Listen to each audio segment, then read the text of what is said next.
Okay, so you see the slides? Is it Yes, visible? Am I audible? Yes, sir. Okay, yes, great.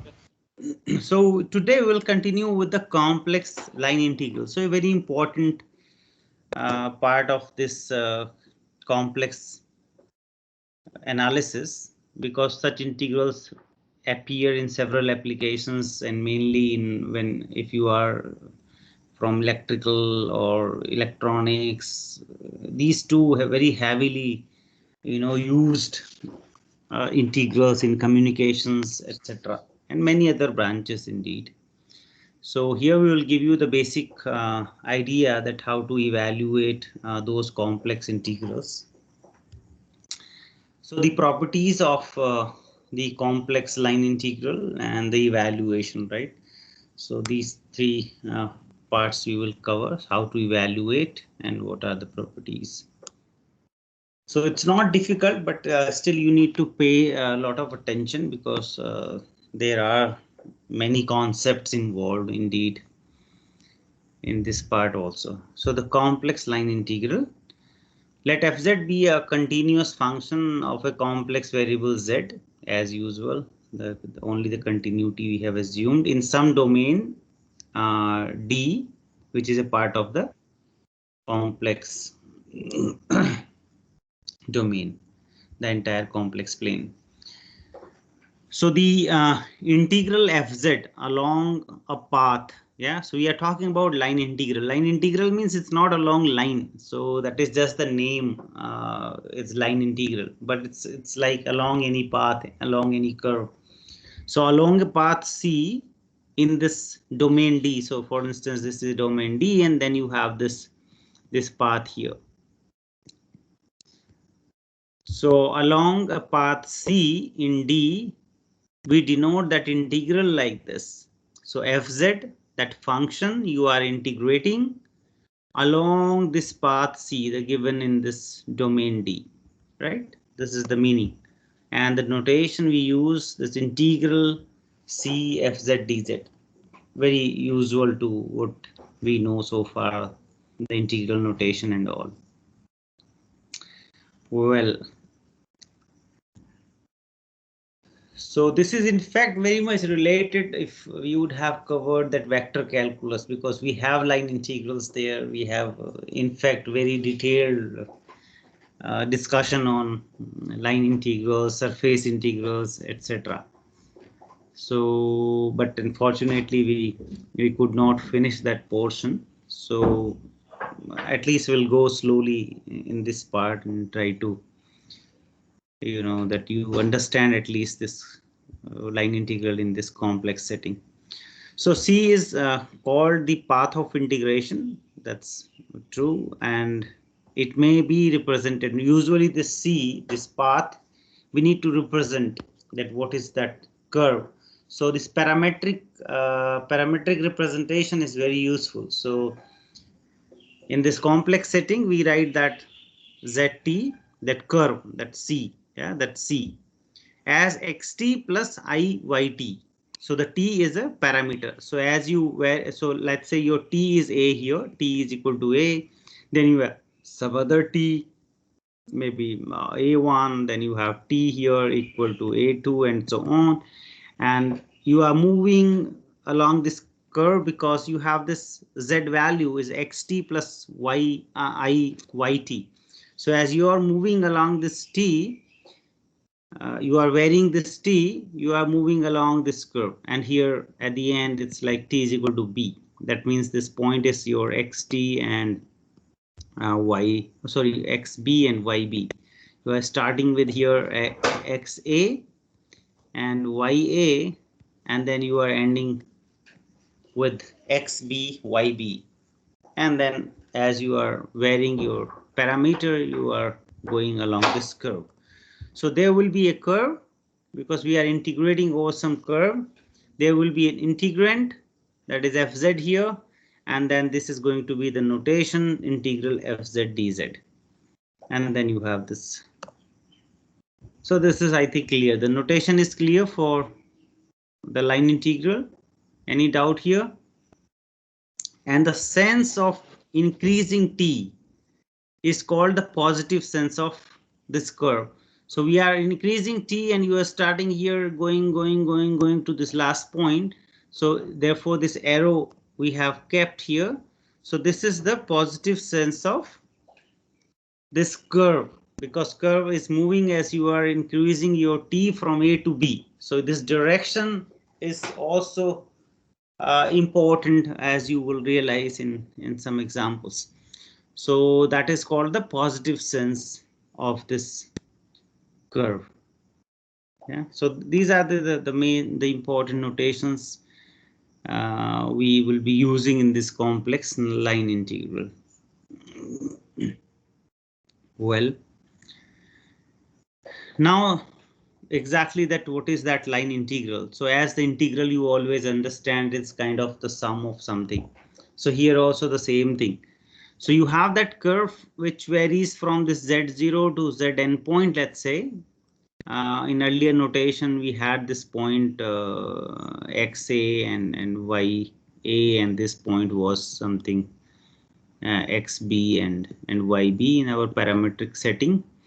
Anyway, so here we say that this is a z0 point, then you have z1, z2, z3, and so on. So you have considered, you have broken this curve into several small sections. Yeah, several small curves, z0 to z1, z2, z3, zn, zn, as we do there also in your plain line integral over a single variable, or in case of the double variable also we do break our domain, because our domain is this, right? So it is taking values from here. So then this is the sum we are considering here, m from 1 to n, m from 1 to n, f xi m and zm minus zm minus 1. So you have this point, so z1 minus z0, that point here, the z1 minus z0, and you multiply. So that difference, always in the single integral also we do the same thing, that difference and the value of the function, right? Value of the function at some point in the interval. Here also the same thing, you consider some point here in the interval. Let's say this is a point here, maybe in the middle or somewhere, does not matter actually, because we are going to take the limit. So this is f xi1, then you have a point here somewhere where the function value is f xi2, and so on. You are continuing with this, and then at the end somewhere there in the last interval you have f xi n. So then you multiply this. Oh, sorry.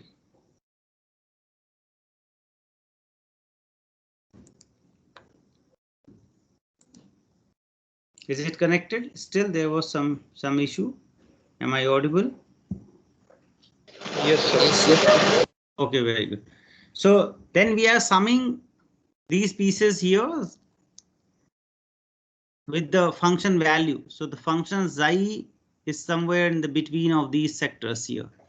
So f xi m, and then you multiply by this difference z m minus z m minus 1, and go for the summation here and take the limit. Taking limit means that you are reducing these size of the interval. Basically z1 is going to z0, z2 is going to z1, and so on. So you are taking finitely many points, and in this limiting situation is what we call the integral. So it's very similar to what we have learned before. Well, if C is a closed path, then the line integral is denoted by this notation. So just around there in between. So this is for the closed path. If the path is closed, so you start from here, go, and then end up with here, closed path. Then we use this notation. The basic properties quickly, because we'll focus more on the evaluation part, how to evaluate those integrals. Properties are, again, because it relies on exactly on the summation, and our integrals of single variable or double variables, they have also, I mean, they are also based on such criteria. So here the properties will also remain the same. For instance, the linearity. So if you have k1 f1, k2 f2, the two the linear combination of the two functions there as an integrand, then the value will be just this constant you can bring out. So the k1, then integral of f1, and k2 integral of f2, the same linearity property which we are familiar with. If you are moving from z0 to z point, and if you reverse that order, z to z0, just the minus sign will come. That property will also be preserved. Again, if your curve is a sum of two curves, so you have a curve here and then another curve there. So this is your C1 curve, and then you have here the C2 curve. Yeah. So then you can just break that integral, which was supposed to be over the whole curve C, but then you can break that into C1 and C2 or as many as you want. Suppose fz is integrable along curve C having length L, and suppose there exists a positive number m such that, yeah, so the fz, we know that this is bounded by some m. Suppose we know that fz is the absolute value of fz is bounded by m in this entire curve. Then what we can use this result, because we'll be using this, so I'm just mentioning here that the absolute value of this integral will be bounded. So you can bring this absolute value actually to the integrand. The idea is, so C, then you have here fz and dz, and fz is bounded by m over the whole this curve. So you can have then less than m and c and then dz, and this you are just moving over this curve without any integrand. So what you will get just the curve length, nothing else. So that is L here. So this you remember that this integral value, the absolute value, will be bounded by m into L, where L is the curve length and m is the upper bound of this function on this curve. So the function is bounded by m over this curve. We also need this concept, a simple closed curve. Simple closed curve. So it's again, as the name suggests, it is a simple one. A closed curve that does not intersect, yeah, that does not intersect or touch itself anywhere is called a simple closed curve. So let me just elaborate this. So this curve is not touching itself at any point, and it is a closed curve. So it is a simple closed curve. Whereas this one, for instance, this is crossing here, this is touching here. So this is not a simple closed curve. So wherever we mention simple closed curve, we mean by similar, I mean such kind of geometry where the curve does not intersect or touch itself anywhere is called simple closed curve. Here, for instance, it is intersecting or touching whatever, but this is not allowed. Yeah. So in fact, this we can say like intersecting, but again, like the touching situation is also not included here in the simple one. For example, so they touch here, so touch, and this is also not then simple closed curve. So in simple closed curve, exactly, they should not touch, they should not intersect. The curve should not intersect itself or touch itself. Simply and multiply connected domains, another definition. So simple closed curve is clear. Now simply and multiply connected domains. A domain D is called simply connected if any simple closed curve, we know what is simple closed curve now. So if any simple closed curve which lies in D can be shrunk to a point without leaving D. Yeah, just read once again. So I will explain you in a minute. A domain D is called simply connected if any simple closed curve which lies inside this D can be shrunk, yeah, can be shrunk to a point without leaving that domain D. And that should be for any simple closed curve, not for a particular curve you have taken and then this is fulfilling and then you will call that this is a simply connected domain. No, that should happen for any curve you take there in this domain. So a region which is not simply connected is called multiply connected. For instance, this is our domain here, the whole this gray part excluding boundary. In the domain we do not consider boundary.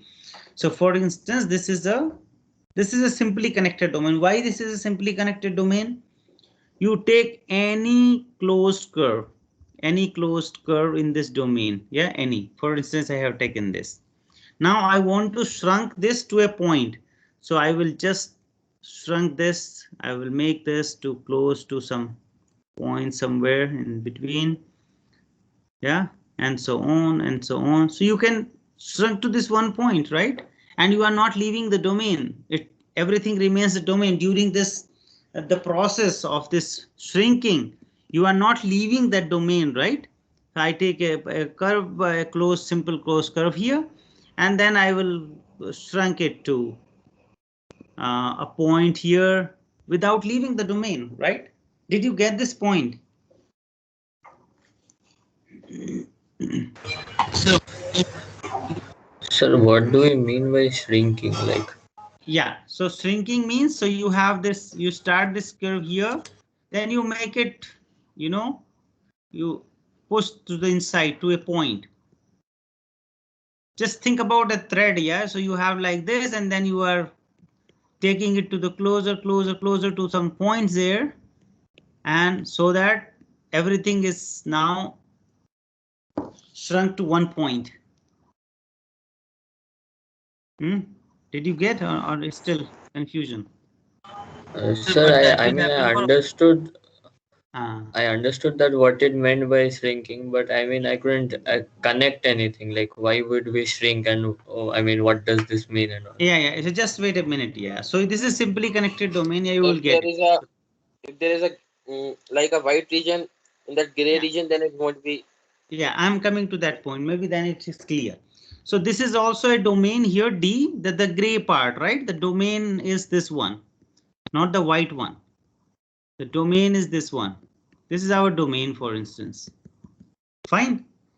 Now here that property is not satisfied. This shrinking to a point without leaving the domain. So for instance, if I take a curve here, this is a simple closed curve, isn't it? This is a simple closed curve. Can you can you shrink to a point? Means without leaving the domain. So you just, No, sir.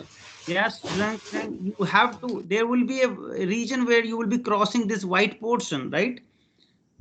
If you want to shrink Yes. this to one point, you will be leaving that domain because you will be passing by this white region.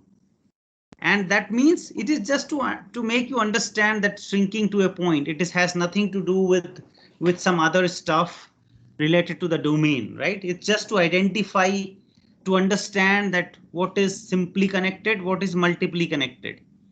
So, well, if you take this curve, it can be shrunk again, but that is not like you can say that this is a simply connected domain, because any curve, we said any curve, any simple closed curve.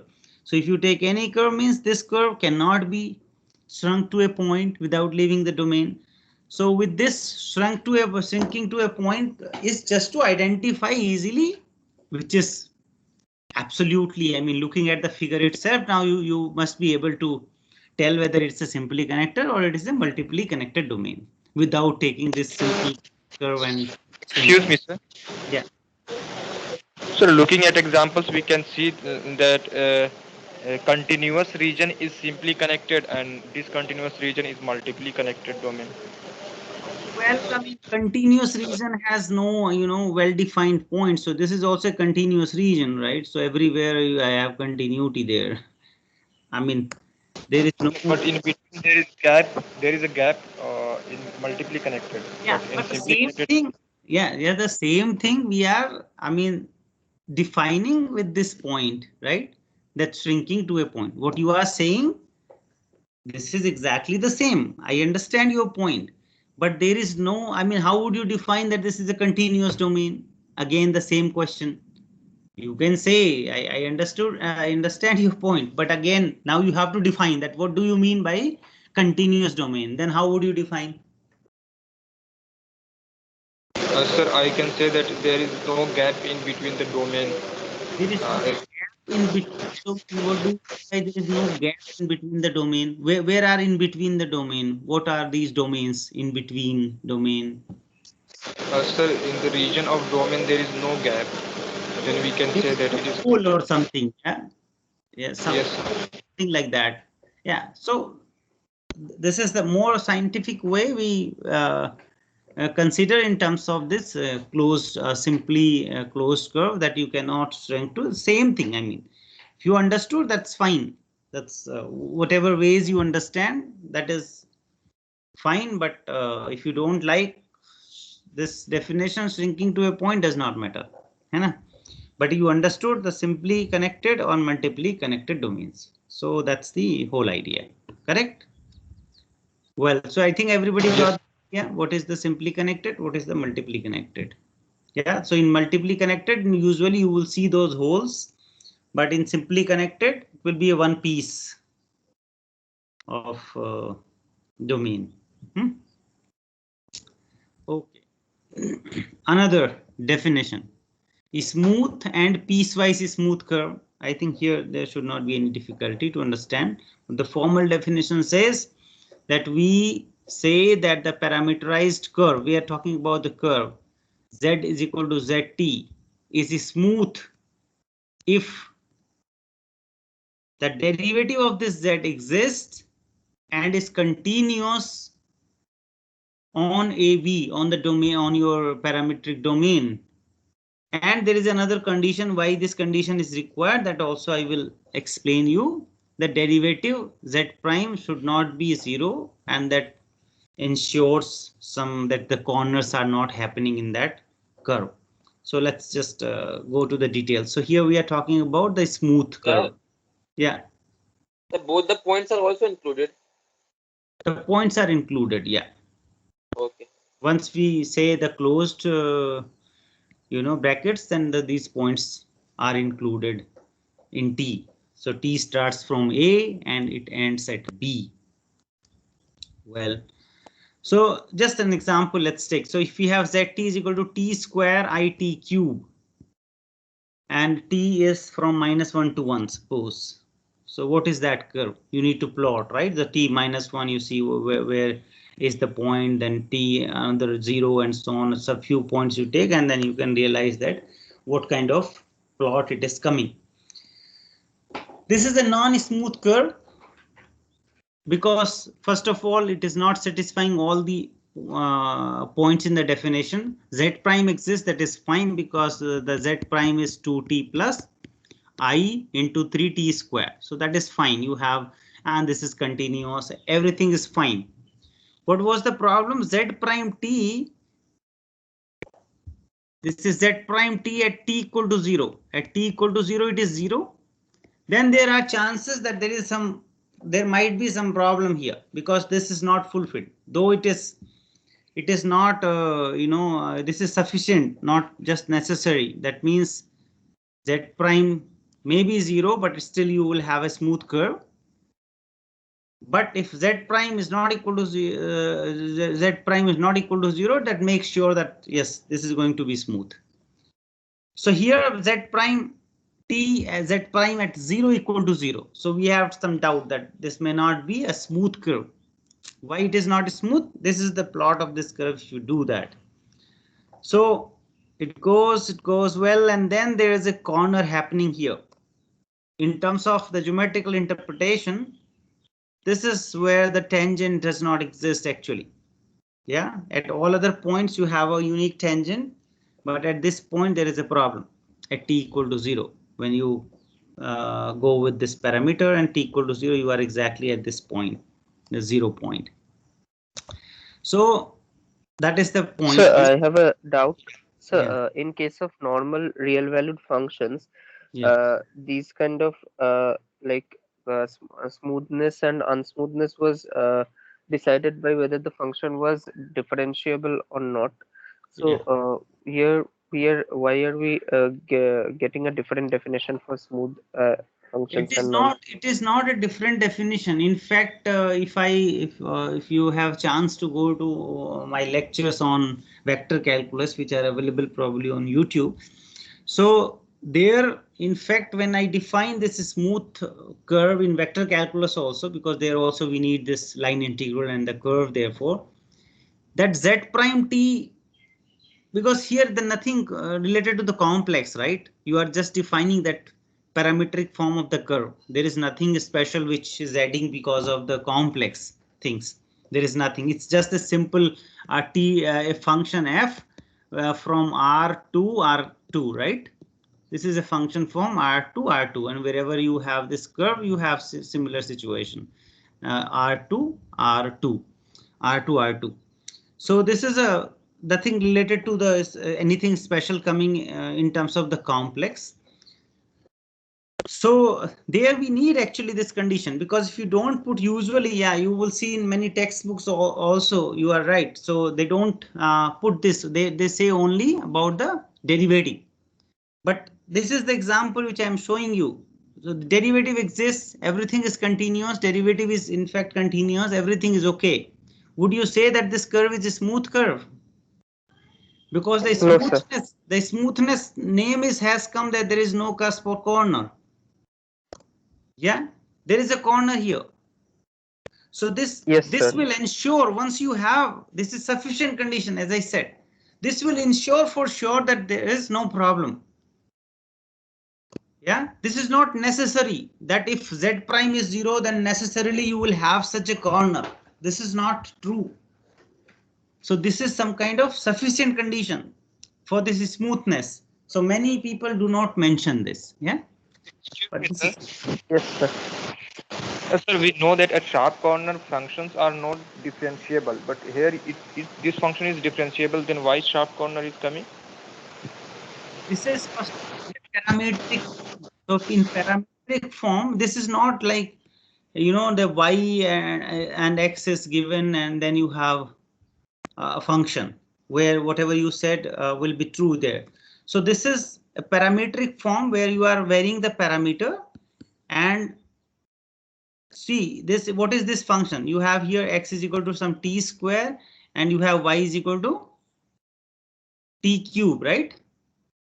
So this is like y is equal to, so if you have here t square, then I will put here power 3. So let's say it's a 3 by 2, right? Something like this. So this is like x 3 by 2. This is the curve. Y is equal to x 3 by 2. This is the curve. Fine. Yes, sir. Yeah. So now your doubt is clear. The curve is this one. And then you have problem with the differentiability. Sir, then this is the case for two variable calculus also.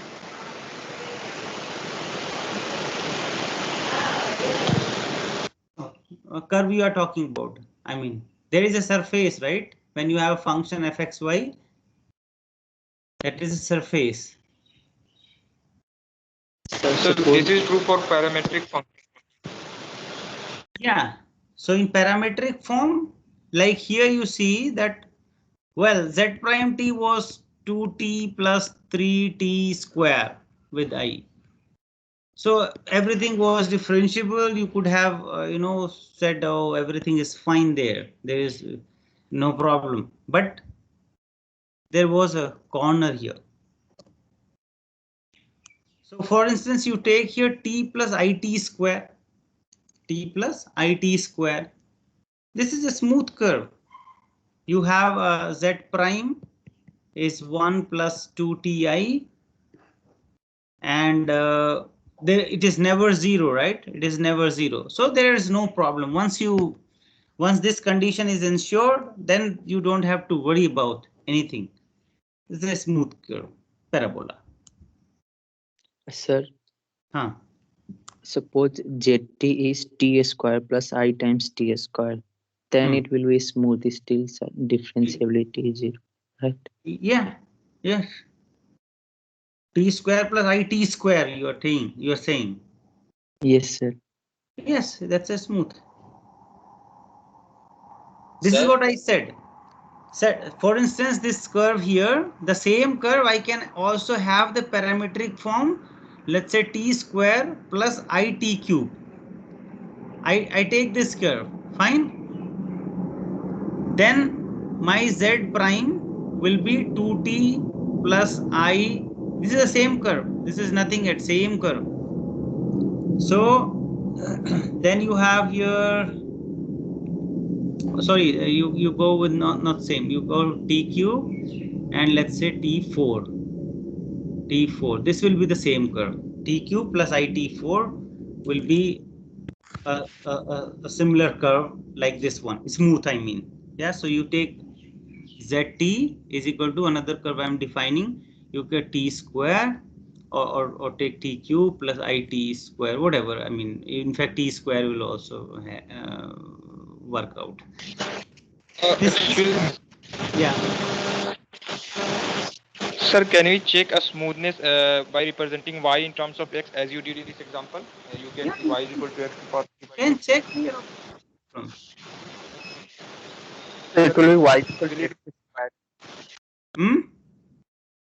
So it will be y is equal to x square, but it Yeah, will this is like, y is equal to x square, exactly. so but the curves like might not necessarily be the same in the Argand plane and in the like xy curve plane, right? You mean if once you have the parametric form, the curve will change? No, what did you say? So I meant that the curve on the Argand plane will that be the same as the curve as this curve y is equal to fx, whatever we are getting? So y is equal to x square is this curve, and zt is equal to this curve. Same. It will be the same. Okay, sir. Yeah, it's just a parametric form. So your curve is y is equal to x square, and this parametric form you can define in this way. So x you have taken like t, then y is something t square. That's all. You Yes, got sir. the Got curve. it. Got it. Got Yeah. it. So it's the same thing, nothing else. So once you have the parametric form, what I want to say that for instance, I will finish in a minute. So you have like t square or t cube, and by then you have it3. You will realize that this is also a smooth curve, but the derivative is 2t plus I3t square. The derivative is 0. So derivative is 0 does not mean that there is a non-smoothness. But derivative not equal to 0 is definitely mean that there is a no problem. There is a smooth curve. Yeah. So in parametric form, just take care that part also. so we have to simply check z dash t sir, not equal to 0. You need to simply, Check z dash t is not equal to 0. yeah, if it is not equal to 0, it is sufficient. Definitely the Okay. curve is non-smooth. And for piecewise smooth, there is nothing new. So this is not going to, bother us much about this.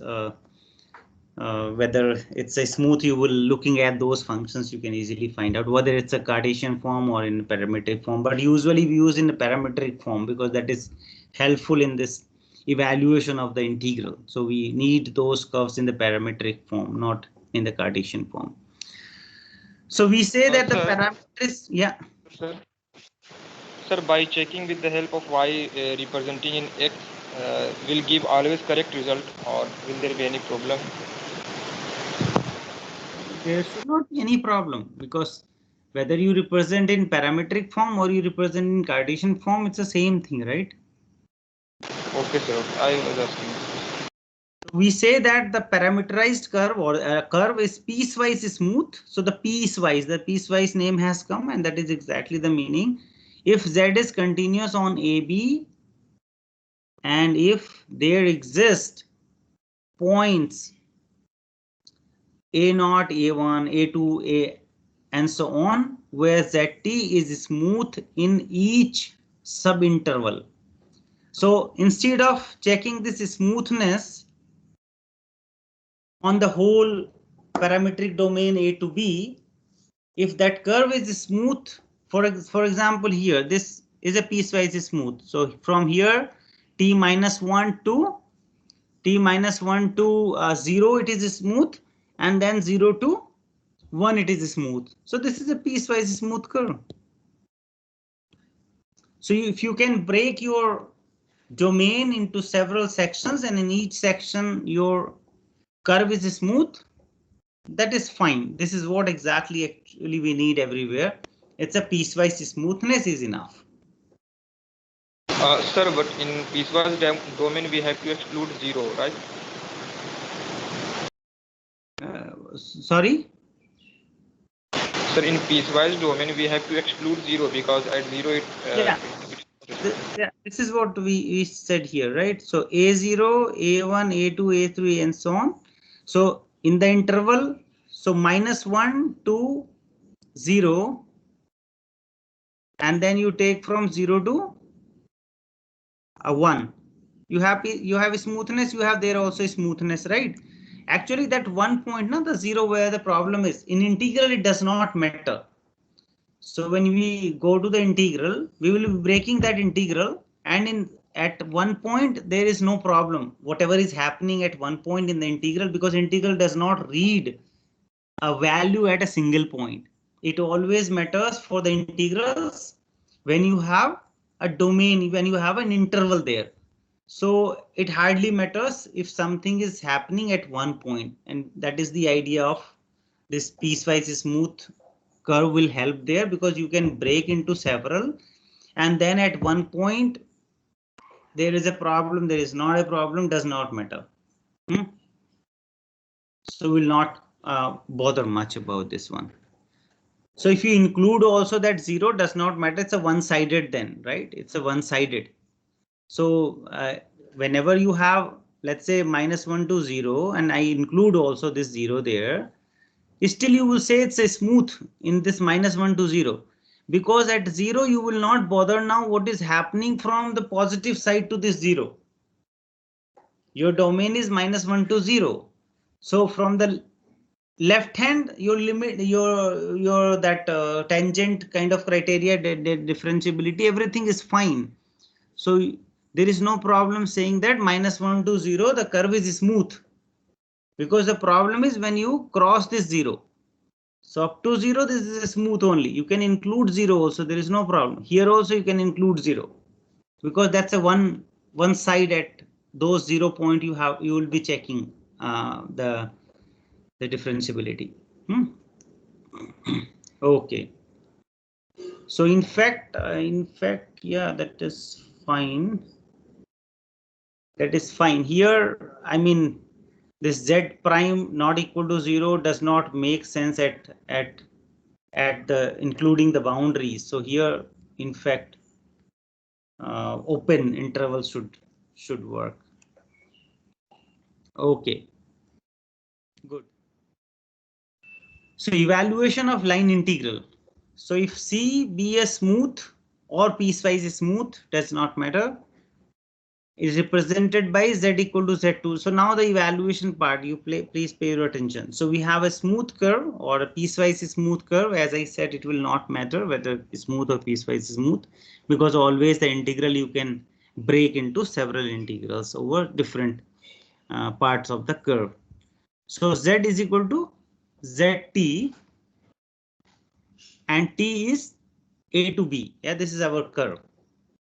And fz be continuous, we assumed on this C, then this integral is evaluated as, so we are not, again we are skipping some details of the proof of these results, but I'm sure it is well understood. So what you do in the evaluation here, it's a simple idea that dz, so z you have represented parametrically, you substitute that into fz. That means zt.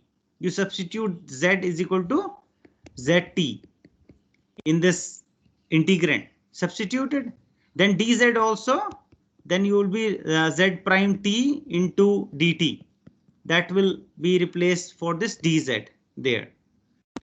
So what you have now, a to b, the t will vary from a to b. F, you replace that z by zt, your parametric representation, and z, the derivative of z, and dt and t will go from a to b. That is the evaluation of the curve you will be doing. Sometimes this you can also denote by this, like f fz is like u plus iv, right? In terms of xy, I'm just writing in terms of xy, and then here you have dx plus I dy. This is also okay. You can write down this integral in this xy form, because sometimes you will see in the xy form itself is a simple thing, because one is constant, either y is constant along that curve or x is constant. You need not to think about the parametric representation. You directly go with this one, because once the y is constant, this part is 0, then you have everything related to x. If x is constant, the dx will be 0. You will be just integrating over y. So you will be reducing to the single integral. Are you getting my point? So suppose along that path, for example, horizontal line is there. That means y is constant there. Y is constant. When y is constant, why to unnecessarily bother about having that parametric form of this curve? Nothing. You just simply go with the u plus iv. So in xy form, then dy will become 0. You have only the single integral over x. The x range you just see from where to where. X is equal to b, and then u plus iv, and just integrate this. That's all. No issues. But usually when you have a curve, really some curve, it's good to have that parametric representation. And then again, you have a single integral, which we know how to deal with. Correct? So this is a very general approach of the evaluation of complex line integrals. What you need for that, you need this parametric representation. But if there are some lines where either x is constant or y is constant, you need not to bother about parametric representation. Simply you go with this u plus iv form, xy form you write, and then depending on which one is constant, it will reduce again to the single integral directly. Otherwise, you represent in the parametric form, substitute, replace your z by this parametric form, put z prime, and then dt you integrate. So you have again a single integral. Is that clear that how do we evaluate the line integral? Yes, sir. Yeah, it's a kind of substitution we do. Well, just one more, because this is a special situation. This is a general one. This is a general one you can use for any kind of integrand, any kind of curve. This is a general idea of the integration, line integration. Here, this is a special one. If a continuous function f has a primitive, that means f prime is fz, that you know that what is the primitive of fz, that is f prime z. You know that what is f whose derivative is fz. Then for all z in D, then for all path C in D in that domain joining the points z0 and z1, we have this integral, because the idea is clear that C here on this curve fz, you know that its primitive is f, so f prime z dz, and then it's a derivative and the integral, nothing but this is fz. And then what will matter? The endpoints, endpoints will matter now, fz and the value at the endpoints. So if you have the function f is such that it has a primitive f, then this evaluation is much easier. This f will be evaluated at the end point z1 and the beginning point z0. Does not matter what curve you have there. Only these points, the beginning point and the end point matters, nothing else. And if it is a closed interval, in this case, if it is a closed integral f z dz, then this will be, what will be the value? Zero. Will be the value will be the 0. Yeah, so this you keep in mind, this is a special situation. If we realize that fz can be replaced by this f prime z, then directly we can do those integrals, and if it's a closed curve, the value will be 0, nothing else.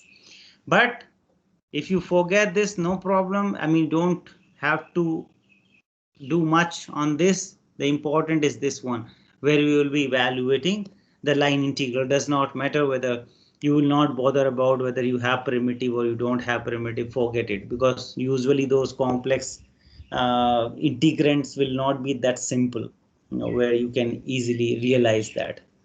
So in general, you have to use this one, the idea of integral. Excuse me, sir. Yeah. Sir, does primitive means that the function is integrable? Yes. So for instance, you have this z square dz, right?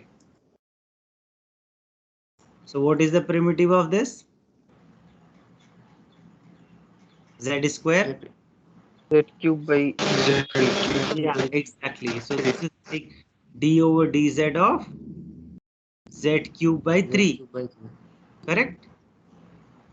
Yes, So sir. that means that integral is simply z cube by 3. So in this case, when you have such a situation, that curve, whatever curve is there, it will not matter at all. The shape of the curve, the path will not change the value of the integral. What will change? The end points. You will be putting just the end points values there. So the integral is path independent. We call such integrals are path, but this is a trivial cases. We will not believe me, we will not be dealing with those cases where you can easily, get this primitive and all. So there are those integrals will be, solved using the idea of this uh, parametric representation. So, but anyway, I mean, this is called like path independent integral. Once you have this, it's a path independent integral, because it will not matter along which path you are traveling. It will only depend on the end points, nothing else. Well, so let's go to, Sir, I got out in previous slide. yeah. So if it is piecewise, then do we need to break the integral at the point where the means Yes, that yes, movement yes, will? yes, yes. I mean, if you have a different curves, for instance, right? You have C1, you have C2, you have C3. And there is a point here, because you may not be, though there may be a smoothness there, but you may not represent probably by a single parametric curve, right? So you have three curves. Then you break that into C1, C2, and C3, correct? And then deal C1 and C2, C3 separately. You can always do that, depending on your convenience, how this parametric form, uh, you know, is written and so on. So that you can obviously do that. And sir, is it necessary that the parametric form will only be of one variable? Parametric form will be one variable here, yes, because we are considering this curve in the complex plane. So you will have that curve there on xy, and that one parameter only. So you need one parameter, and that will vary, and then you have curve. So you have only one parametric curve. No two parameters. Yeah, Okay, sir. a Okay. curve in this plane you can represent by one parameter. Yes, sir. So this is a very important example and the basic Excuse me, of, sir. yeah, For any function, the integral on closed path will be 0. not for any, Only for analytic. only for when you have this primitive. So what happens in this case? It becomes symmetrical, the curve. it So becomes Z1 becomes equal to Z. No. nothing symmetry about the curve. Nothing symmetry about the curve because curve does not matter. Curve does not matter. The If the integral final and values. initial points are same in this case, that's why. No, In a if closed if curve. final and initial points are same, then the value will be 0. Yes, I'm talking about in a closed curve, as you were saying. Yeah, in the closed curve, then yes, final and the initial points are same. You started from there and again from that point. So Z1 and Z0 are same. So this will be a 0. Like as I said, Z square integral. Now if you take any curve in the complex plane which is closed, what will be the value? Value will be 0. Yeah, any curve you take, the shape will not matter. I mean closed curve, the shape will not matter. This will be a 0. Excuse me, sir. Yeah. Sir, but here if we see f dash z equal to small f of z, then f of z is small f of z dz. Sir, so the shape of f of z is it is there in the integration only, no? Like we have seen in uh, our simple fx dx. So if we change the shape of fx, then the integral fx dx will also change. Sir, so here if we are You changing mean small fx, you mean that then if you change the integrand? yes, sir. So integrand if you change, yes. Sir, so it is also depending on path, no? Because if we are if we'll change the if we will change the shape of the path, then the our integral will integrand will also change. See, in general, these complex integrals depend on path because hardly you will see those integrals where you have these primitives. Once you have this condition, obviously it will not depend on the path. Otherwise, it depends on the path. Along different path, you have a different value. Though the Okay. endpoints are same. Yeah. Okay, sir. So that is a Yes. general. So if you traveling from here to here along different paths, you will have a different value. So at corner point we have to change our limits, right? Because it is moving in opposite sense. It will start moving. At corner points, we have to change. I didn't get. Uh, in closed integrals, so we have to one path is in increasing sense, another is in decreasing. So we have to change our limits accordingly. So you start from here and you come back to here, for example. These corners you are talking Yes, about? sir. Yeah, you compute Yes, this one sir. and you compute this one.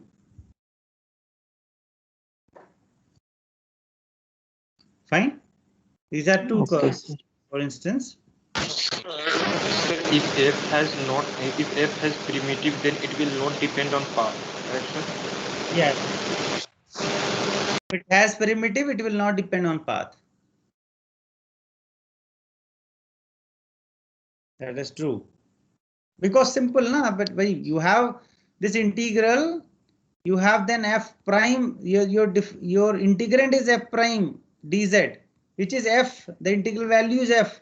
And now the lower bound, I mean the lower limit, the starting point and the end point. So where is the path coming? Forget about the path. Then you have the starting point, you have the end point. That's all. So shall we take a quick break and then continue?